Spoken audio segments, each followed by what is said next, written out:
Like the Bentley Continental. Para 5M lang. Tulungan mo na lang din yung mga bata. Para sa The Cars 3 din. Like, hindi legit. Dahil na kung bibili ako sa WWE shop, yun yung pinakaunang bibilin. I'm a Paul Heyman guy. Hindi, no? Pero tamang kwentuhan natin. You're always working flyers! Wow! There goes Cody Rhodes! Yo! Kawasaki! Mamili ka ng pick mo.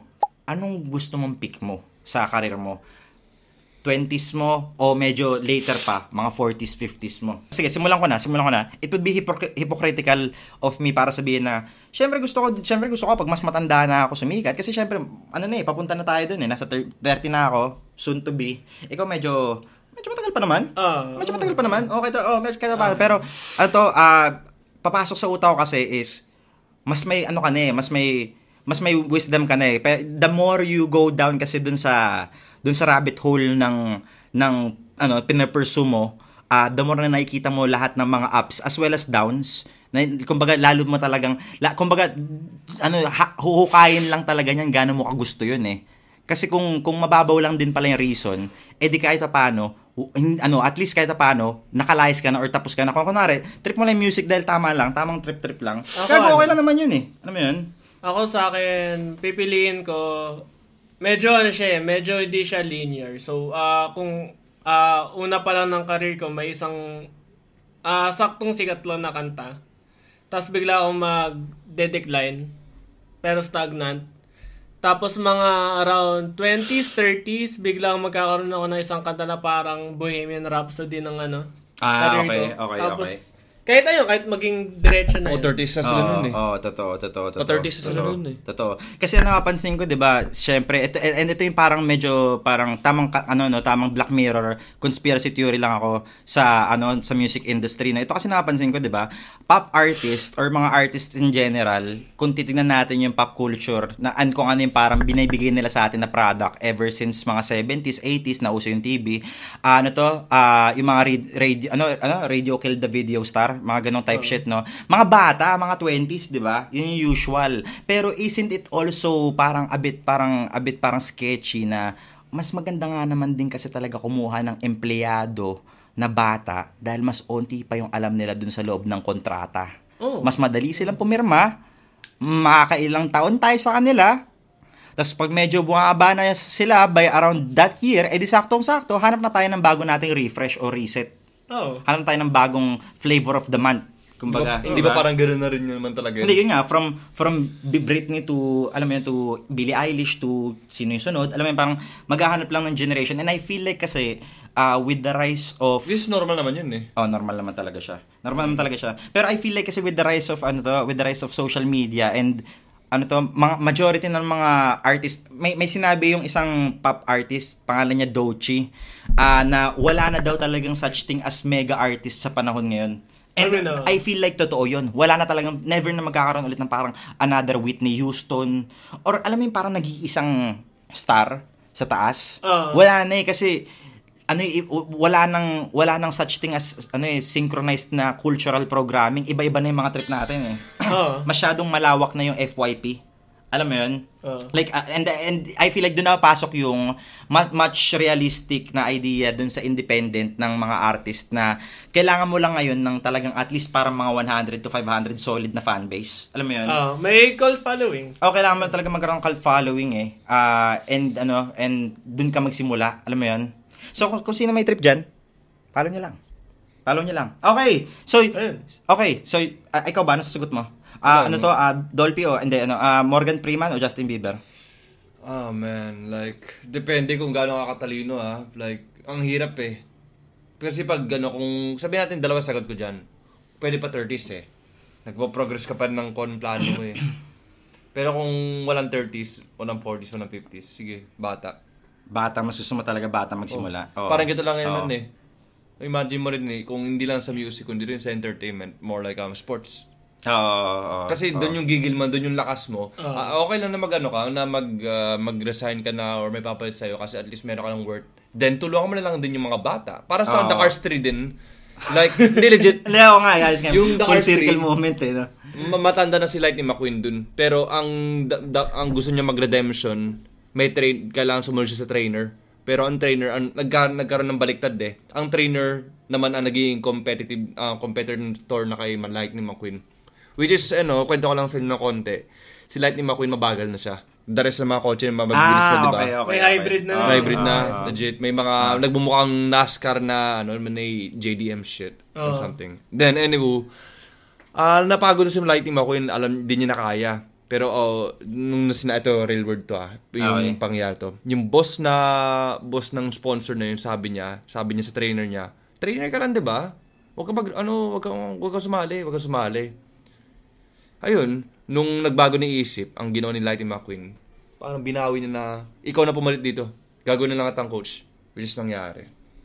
Nanalo siya. Oh. Then, ang dapat niya magre-retire si Lightning McQueen pero biglang nilagay yung pangalan, which is andun yung respect.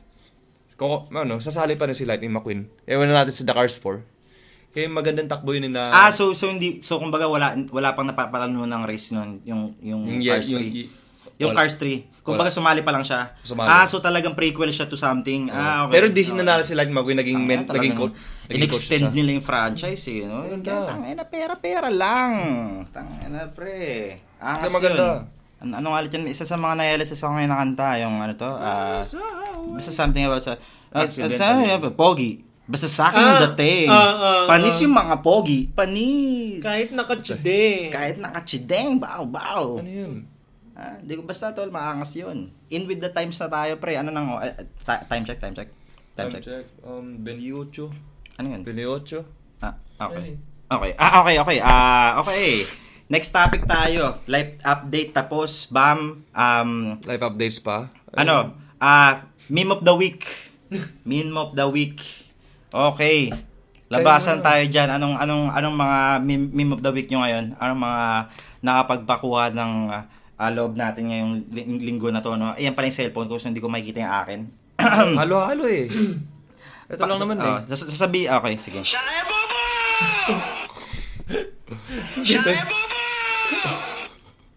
Tol, speaking of kay Bitoy pala. Sige. Teka lang. Speaking of kay Bitoy, may gusto akong recently pinapakinggan ko yung kanta ni Bitoy na, and eto, simulan natin yung concept na to dito. Simulan natin yung concept ng kanta ko na yung concept ng kanta natin dito sa sasabihin ko. May kanta si Bitoy, ginawa niya Hindi Ako Bakla. Tapos nung pinapakinggan ko yun, like no joke kasi very Euro pop yung kanta na yun eh. Pakinggan mo maigi. Tanggalin mo yung joke na Hindi Ako Bakla. Pakinggan mo lang. Tapos nag-stick sa akin yung bass riff. Dung dung tuturung dung dung dung tutururu dung dung. Gusto ko siyang gawing sample sa isang kanta ng Soaring. Gagawin yung kanta na yon, gagawin natin parang hindi rin ako bakla, pero hindi kumbaga gagawin talaga natin maangas. Gagawin talaga natin siya maangas. Gagawin natin siya maangas, pero sinasabi ko na yan dahil sa recordings ko na yun album 3, no? Okay, ayos. Yung isa, yung mata niya nagpapakita palabas. Okay, ayos. Ikaw, anong meme of the week mo, Wait, ano ba yun?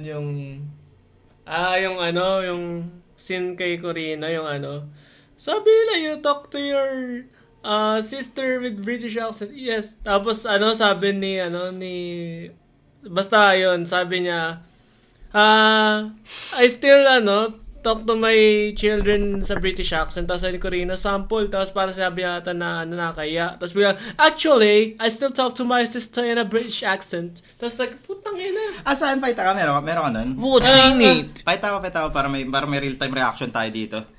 If you're British, I'm from Scotland. Sige, mag-play ka muna ng intermission ads sa atin. And from Scotland.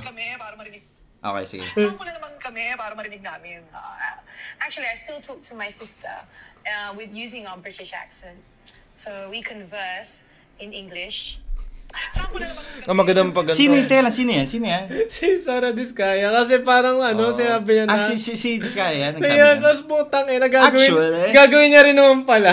Actually, mate. Siyempre. You have to be more than 28 cars. Mapatay tayo. Ayun nga. Idol natin yan. Yeah, it comes from the top car. She does have 28 cars. Daddy Pig! This is some 20 cars. It was 40 in the beginning. It became 28. And the black badge is cost like a 58 pesos. So, I what like have the you? Bentley Continental. No, tago para 5M lang pre. Oh, speaking of accent, no? Try 5M lang. Ay. Ano maganda pag-aralan na Sige. language Ayan, sige, para sa sige. inyo? Wait lang, bago ba? Ano? Bawal ba sa call center, kuwari, para hindi ka maburyo, ibay mo yung accent mo kada sagot Pwede. ng tawag. Like, kuwari, Pwede naman pag sagot muna, di ba, Filipino ako, parang, hello, this is blank and thank you for calling. Tapos sunod na tawag, hello, this is Baba, thank you for calling. Ano, pwede ba? Tangin naman. Sige, sagutin mo naman din. Hindi, O, syempre hindi pwede. Ang Syempre, hindi common pwede. races kasi yung yung Kumbaga, Indian. ginagago mo eh. Kumbaga yung quality analyst, papalayasin ka agad eh. Kasi common races ang Indian accent eh. Kumbaga, lagot yung HR na nagpapasok sa kumpanya eh. Kala ko ba magaling to? Kumbaga, yung kung sino man yung employer mo, pag nakita to, tignan nyo na maigi yan yung trabador. Unfortunately, Matino it's siya not. kung trip nyo. Kung pasok siya sa niche nyo, enjoy. Yung Batanggenyo accent. Das ist very good. that is very good. Das ist very good. Yeah. Hello? Ano pa ba mga pag-usapan natin? Accents. Okay, Accent na pag gusto niyo pag-aralin. Accents? Tangin na parang... accents na pag-aaralan o language? Na gustong pag-aralan. Language, di ba? Language, hindi accent. Kasi pag accent, nanggagago lang talaga tayo eh. Nanggagago lang talaga tayo pag accent eh. So gusto Pero gagawa. may gagawin nga yun. Pwedeng combination na accent, kuwari. Ayoko kasing gawin dahil ang kupal nito. Alis kung nahasa ka na sa ano. Alis kung nahasa ka na sa ganung lugar na yun eh. Para kay Marty Friedman. Dali, sample mo. Isang Iceland dyan, no? Yeah, in Iceland. Isang Russian. I'm the mother Russia. I drink vodka every day in my life. Okay. Dos Bodania. Okay, isang Japanese. Yo! Kawasaki! Gago. Keurig. Kawasaki, gago. Okay na sana yun, gago. Alam mo yun sa ano? Nag-John Scary Cena ka Movie? eh. Nag-binchilling eh. Puta, yun yung binchilling moment. Alam mo yun sa Scary Movie, yung si Juno ba yun, yung bata? Ay, sa ano, sa Scary Movie 4. Kawasaki. Tapos yung mga random na... Oh, yun. Random na ano. Ayan, meme of the week ko. Meme of the week. Name of the week. Okay. Ayan on the spot Japanese. yun. On the spot Kubara yun. take kayo. Kamita. Baka gusto niyo kami subscribe sa Sorry to the Depths. Tama. Ateritas Podcast. Ineritas Podcast. Okay, ayos. Ako Ayos. ano? Ikaw ano ka? German Batanggenyo. Zeitgeist alae! Nein Balisong! Dine! Alaga, gutang ina nyo, naging madness na tong Oy, putang ina. ano, Hindi nga tayo nag-uusap about sa religion and politics.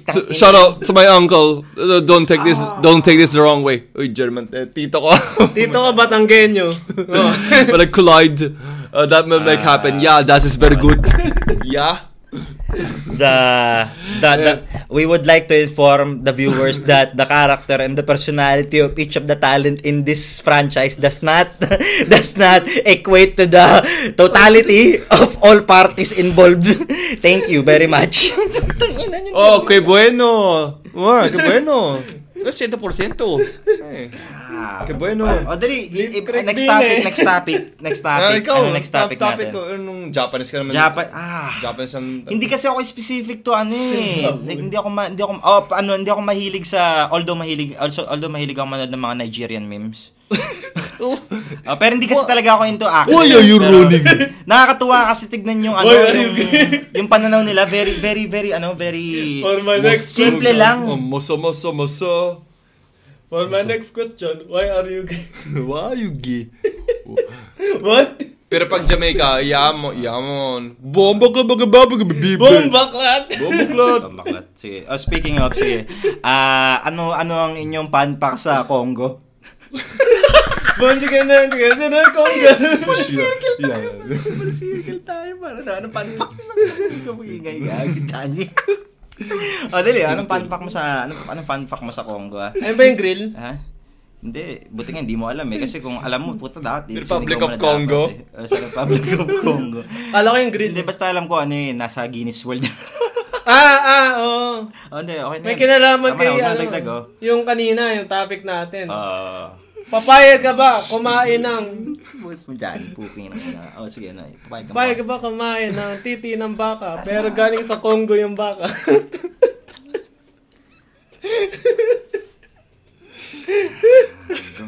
Naka 1 hour na ba? Ang ina. Ay, alam mo yung mga putang ina mo. Alagago, may 90 minutes. Para move tayo. Pukin ina nyo. Ang alano na itong part na to. Okay, teka lang ha. Pagkaklap ko, naka-next topic na kami. Okay, so ano next topic na pwede natin isug dito? Tang ina nyo. Lumalabrad. Masyado pang maaga yun ha. Ba't ganun ang tagal, no? Ang tagal. Ako lang ba? Puta na. Okay, sige, teka. Balik natin siya. I-resume natin siya. Anong magandang topic pa after nito? Wait lang. Sige. Tapos pagkat naman, nakagano na ulit. Lumala tayo dun sa pangunang. Yung part 2, ang lala nun sobra gano'n. Nagsimula tayo about sa live update, tapos puta pumupunta na tayo sa Congo Dix. Titi ng baka. Sa Congo. Wildebeest.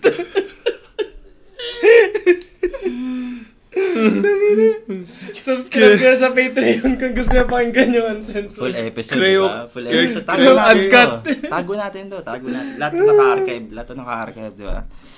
Okay, teka. So, tapos na tayo dun sa life update natin. Tapos na tayo dun sa employment update mo. No más tiempo?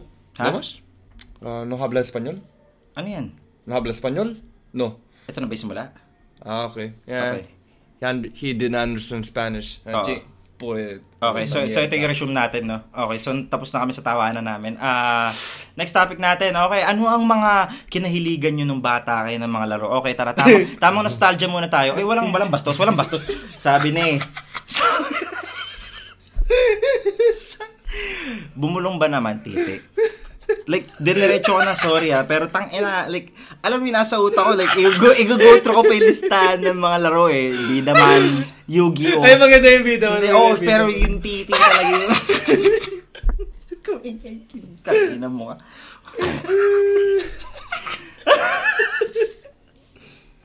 Alago, teka lang. Kung bobo. Okay, sige. Extreme rules ng Oy, Doritos alam mo, Podcast. hindi, alam mo, fuck that, tara, usapang WWE. AJ Lee, Bumalik man. si AJ Lee.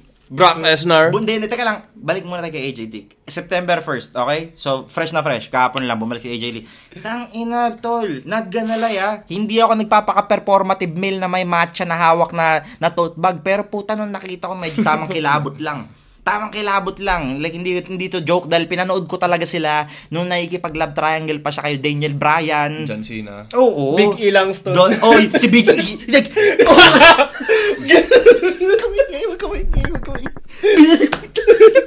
Kamay. Kumbaga kongga bit Boom, chika. Lagay mo din sa edit. Parang binalibag tayo, tol. Kumbaga parang sinapak ng isang heavyweight yung like, yung featherweight. Bantamweight yun, tol. Kumbaga parang si Pacquiao sinapak ni Shaquille O'Neal Sa anime, talsik sa 3 building yun. Hindi, sa bagay, si Pacquiao medyo malakas pa rin. Hindi, ano to? Sino ba? No? Sino ba maganda? Kumbaga si Wamos Cruz, sinapak ni Shaquille O'Neal O yun. Pag sinapakan ni Pacman, parang tinamaan ng shotgun. Ayoko pag-usapan yun. Nakdakan pare. Ayoko pag-usapan yun. Yung okay. tinawang shotgun. Alam mo sino kumuha nun? Sino ba yun? Yung meme na yun. Mga taga- Ay, oo nga. Sige. Hindi. In the future. Ano man pinag-usapan natin? Wala na tayo. Yung Shaquille O'Neal. Yung kay hindi kaysa kay Shaquille O'Neal. Ano ba pinag-usapan natin? Puta, AJ Lee, bam. Yung kay Big E. Diba? Bumalibag tayo. Tagal nung beat na yun. Dapat title nito, AJ Lee, dinibdiban ni Big E. Isang malaking pag. Pero AJ Lee, Welcome to Ritas Podcast. AJ Lee natanggalan ng kaluluwa. Alam mo si Doctor Strange? pero si AJ Lee parang naggiling stoic lang. Oo, hindi. Gumano Ano to?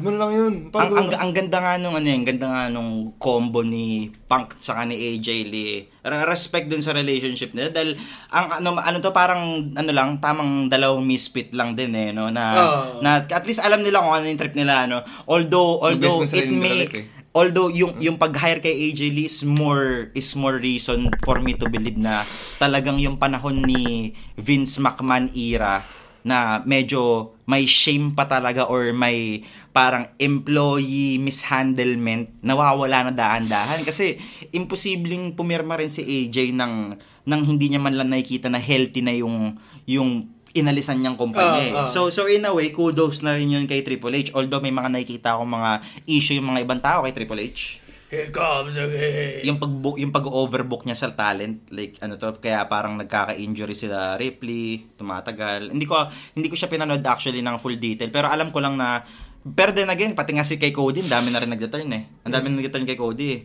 Ganun talaga no, sisikat ka, tapos kapag nasa taas ka na, like ginagawa mo na araw-araw, yung mga dating sumusuporta, mauumay na sa'yo, babalik ta rin na. I mean, Tama lang pagka sumikat na yung ginagawa mo, dadami rin yung manonood sa'yo. Pero, madami rin makita ng issue. Pero not gonna lie. Magaling si Triple H man. Si Triple H. Oh, magaling naman. Like, di hamak, mas stable siya pagdating Anong sa long term. paborito niyong ginawa ni Triple H? Paborito ko na ginawa ni Triple H? Fuck. Teka lang. Basta ako sa akin siya yung laging nasasaktan eh. Batista versus Triple H WrestleMania, yung nag-perform si Lemmy. Rest in peace, Lemmy. Paborito ko yun. You're with Ozzy right now. Paborito ko yung improv ni Lemmy nung sa sa intro ni Triple H. Tapos, nagagalit daw si Triple H kasi hindi niya maintindihan yung Oh. Pero Lemmy. Pero daw nung time na yun, nung sa WrestleMania na yun, late nang dumating si Lemmy nung time, tapos doon na papasok si Triple H. Ang galing. Late pala siya nun. Like, parang, ewan ko, alam mo si Lemmy, parang... rock and roll Rock and roll siya eh. Sabi nga, improv yung lyrics, sabi niya. Sabog siya, sabog siya or lasing. Sabog naman siya sa lahat eh. Sabog nga siya dun sa track na yun eh. Pero yun nga yung rock and roll eh. Kung kaya niya, kaya natin. Wala makagawa ng ganun man. Yan lang sa Eritas Podcast. Swag sa niya Eritas yun eh. Podcast. Swag niya yun eh. Swag. Kay Ozzy. Swag to Justin Bieber. Birmingham na Birmingham.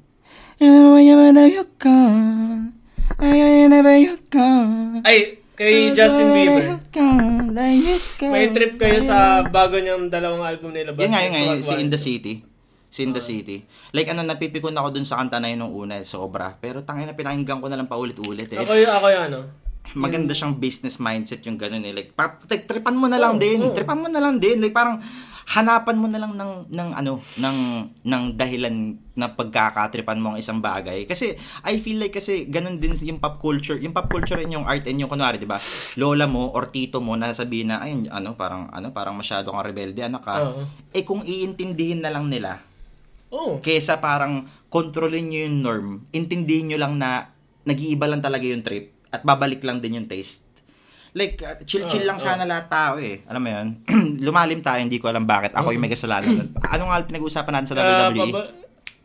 Kanina. Nag-iisip ako, bigla tayo nag-focus kay Lenny Kravitz. Yung paboritong Triple H na move. Hindi, kahit kay Triple H. Moment. Anything, any moment ni Triple H. Not gonna lie kasi, hindi ko ganun trip si Triple H. Maganda si Triple H para sa akin eh. Dark humor siya na dad eh. Dad humor siya eh. Kung usapang kasing ako kasi mas gusto ko si Sean. Pero kung usapang as a manager or businessman, mas gusto ko siyempre si Trips. Ako Trips ako. Pero entertainer, si Sean kasi ang trip ko. Ako end of an era, Triple H, Shawn Michaels, Undertaker. Yung napakahabang laban nila. Yung binuhat nila sa Taker sa outro. O respeto. Kumbaga yun yung end of the trilogy. Or hindi nga siya trilogy, parang apat siya eh. Una yung si Shawn. Tapos pangalawa, career versus streak. Bam, wala na Shawn. Triple H, Undertaker, Revenge. Last one, sa sampulan niya, di ba? Tapos wala pa rin. Di ba tama, di ba? Apat, four times, Tapos, yun eh. Wala nang kayfabe yung dulo nun eh. Brotherhood na lang Brotherhood na lang talaga, totoo. Triple H, para kanila yun eh, para Shawn Michaels at Ric Flair. As a businessman, as a businessman para sa akin, business move yung akin, hindi as an wrestler. Okay, maiba lang. Triple H, ang pinakagusto niya move recently, and talagang itataya ko to, medyo nag-flop nga lang to, and I feel like dito tayo lilipat. nung ginawa nilang heel si John Cena, pero pukin ang ina, binalik lang din nila. Oo, Putang oo. ina, sobra pa. Like, ako para sa akin doon talaga nila drinap yung ball. Dapat ni-retire nila si Cena na heel, pre. Doc, Like, tagano. dapat, tol, kumbaga yun yung full moment niya eh. Yung intro niya sa WWE, heel naman talaga siya eh. Pero hindi siya tinanggap bilang heel. 'Di ba? Naalala niyo ba 'yon? Yun yung prototype na parang dapat heel pero basura naman. Walang substance. Dapat tinapos niya yung career niya heel pero meron ng substance. Complete heel, no? Nag-full turn na siya, like natapos niya na sana yung metamorphosis. Like dati siyang cocoon, naging butterfly, mamatay na, babalik na ulit sa pagka-stage ng cocoon. Diba, alam mo Parang yun? parang Ron Killings moment. Nang hinayang ako sa kanya, tol. Kasi tingin ko, ibig sabihin lang nun, tingin ko, si The Rock yung nag-isip ng storyline. Tingin ko. Kumbaga, tingin ko more than the camera na to, tingin ko. Tingin ko yun na yung parang hindi na siya capable. Kasi, alam ko meron silang may master plan sila dun eh. Hindi pwedeng bigla lang siyang naging bida na lang ulit. Sayang yun, man. Diba? Walang Like, wala siyang pinagbungahan dun Pero, sa main storyline eh. Like, asan si The Rock? Nasaan na siya? Nawala siya dun sa Scramble. Like, ano yun? Akala ko, di ba, gets mo, like, parang, syempre, Kasi si Lesnar heel din, di ba? Si Lesnar heel nga rin eh. Yun eh. Sige, alternate world tayo, kunwari lang, no? Papaganahin ko lang yung WWE writer ko. Syempre, alam naman nating sila yung bayad, tayo hindi, no? Pero, tamang kwentuhan natin, you're always working players! Wow! There goes Cody Rhodes! Alam mo ba yan? Wow! There goes Cody Rhodes! Tapos, puta, naglaban silang dalawa. Puta, binaugan niya after 15 years. Perfect circle. From small meme to pukin ng WrestleMania dream match. Putang ina. Diba? Alam mo yun, like, ganun ng buhay. Dating bobo lang, nagkaseryoso. Ano yan? Pakita mo sa screen. Balik ta rin mo, tapos pakita mo sa screen, tapos paharap mo dyan.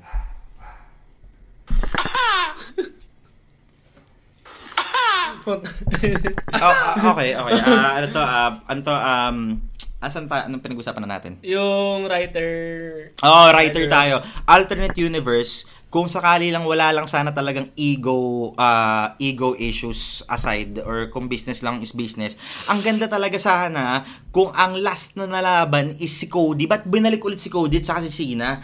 Ang dapat nalaban, 'di ba, dapat is Cody Cena by the end of the year, 'di ba? Parang 'di ba dapat si Cody lalakarin niya ulit yung sarili niya step by step dun sa ladder. Tatalunin niya si Orton, tatalunin niya ulit si Lesnar. Alam mo, si Cena, tinalo si Lesnar. Tapos si Cena, lalo pang tataas yung kanyang street cred. Parang, puta, natalo niya na si Lesnar ngayon. No? Binaugan niya si Lesnar. Alam mo, parang si Cena, ginamitan niya ng low blow si Lesnar. Si Lesnar, naging bida na, nagka-scramble na, alam mo yun. Tapos biglang si Orton, traidorin niya si Rhodes. Alam mo, parang, akala ko magkakaroon ng civil war na talagang sobrang worth it. Tapos Cena versus The Rock ulit. Cena versus The Rock ulit. 'Di ba? Hindi, ito pa nga yun eh. Kumbaga, ito yan ngayon binalik niyo ulit si John Cena bilang bida. Dapat lang gawan niyo ng Cena versus The Rock one last time kasi ginawa niyo ulit siyang bida eh. Kung ginawa niyo sanang kontrabida, hindi sana magkakaroon ng Cena versus The Rock. Pero dahil ginawa niyo ulit na bida, dapat i-relieve nila yung pinakamabentang WrestleMania, which is yung si The Rock versus Cena, 'di ba? WrestleMania 25 ba 'yun? Basta yung pangalawa nila na ikot, 'di ba? Okay. Di ba 30? Nakalimutan ko. Baka 30. Pero yun kasi tangina, sayang yun, no. Nanghihinayang lang kasi ako, tapos biglang bumalik lang din kay Cody. Napaka trash nung naging ending nung segment na yun. Tapos hindi na natin alam kung babalik pa ba si The Rock. Tapos ano pala yung trump card ni The Rock? Wala nang mas bongga kay Cena eh. Sino? Si Lesnar bigla. Si Lesnar, kalaban niya na si Cena ngayon. Pati medyo si Lesnar, medyo brute force, walang dialogue masyado eh. Parang puro galaw, walang salita eh. Kaya nga feeling ko, respect ko. Tangina, shout out puta, greatest mouth talker of all time, Sir Paul Heyman. Wala si Lesnar kung wala siyang Paul Heyman. I'll call it right now, maraming wala kung wala si Paul Heyman. Walang Rob Van Dam kung walang Paul Heyman. Puta. Undertaker nga, Paul Heyman dati. Totoo ba? Hindi ko alam yun ha. Akala ko Paul Bearer. Paul Bearer, di ba? Bago mag-Bearer, Paul Heyman. What? Hindi ko alam yun. Batang-bata na Taker. Mark Calloway na bata.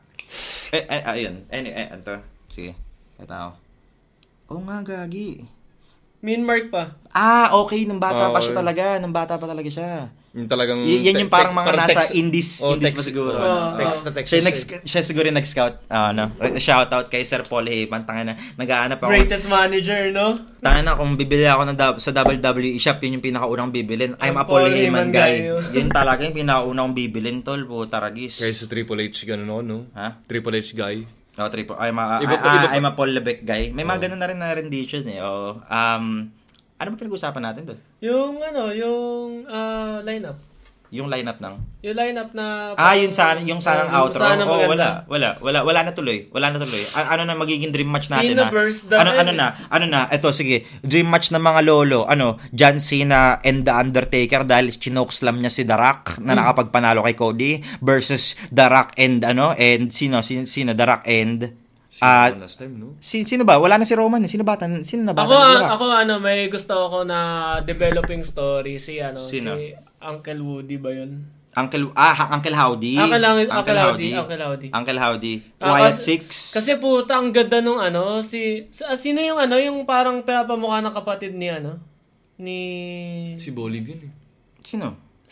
Yung parang may segment siya na nasa nasa psychologist tapos Si Dina Ambrose. Shout out Ambrose Asylum. OG 2011. Bo Dallas ata. Si Bo Liv. Si Boliv. Aminin ko, trip ko si Bo Liv dati. Tapos Bo Liv! Tapos may tiny team na boss. wait, check ko. Sige, Basta, check mo. Sige. siya yung may in-interrogate siya, tapos parang Okay. pinapamukha na si Uncle Howdy, Okay. ginagamit yung pagkamatay ni The Fiend. Ako magko-call ako ng shot ngayon, no. Tangina, balikan niyo to after 1 year tapos sabihin niyo sa akin if tama ako mali. Ang The Vision magiging kay The Rock yan. Calling it right now, si Seth Rollins kakampihan kay The Rock. 1,000% sure ako. Like yan yung magiging next na top na Passing dahil. like tatalunin ni Seth, gugustuhin talunin ni Seth yung The Shield niya na status. Like si Seth, yun yung gusto ko kay Seth eh. Yun yung gusto ko kay Seth eh. Kasi si Seth nangangarap talaga na mataas eh. Kumbaga binibigay kasi palagi yung ball kay Roman eh. Kumbaga si Seth talaga, ang corny pakinggan, pero si Seth is CM Punk yung panahon ngayon. Siya yung second guy. Palaging binibigay kay Roman eh. Big dog si Roman ngayon. Tas ang masaklap pa, 'di ba? Ang storya pa diyan is, okay, nawala yung ball kay Roman, kanino binigay? Putaragis kay Cody. Si Cody kakabalik niya lang dito. Ako tinayo ko to ng ilang taon, ilang dekada, tas biglang ibibigay niya diyan sa Golden Boy niyo bigla.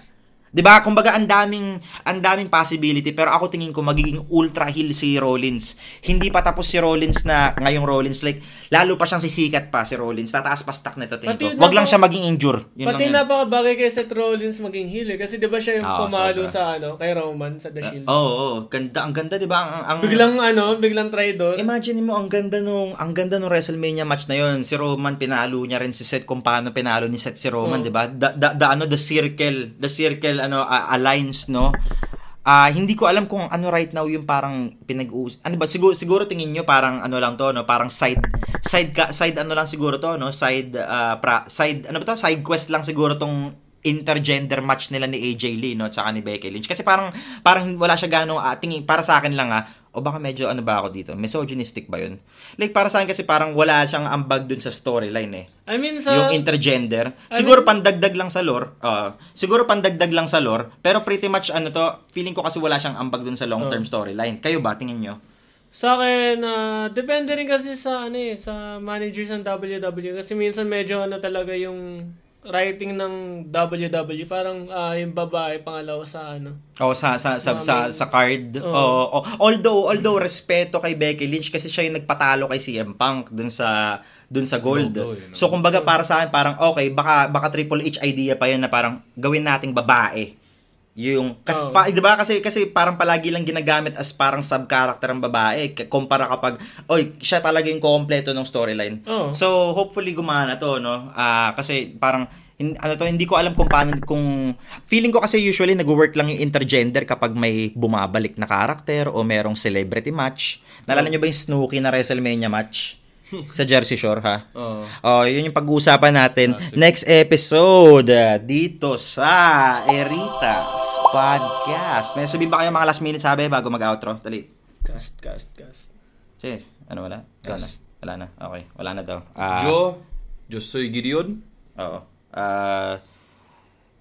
Yo soy Laila de Lima. Hello. Ciao. Bailando. Ciao a tutti. Bailando.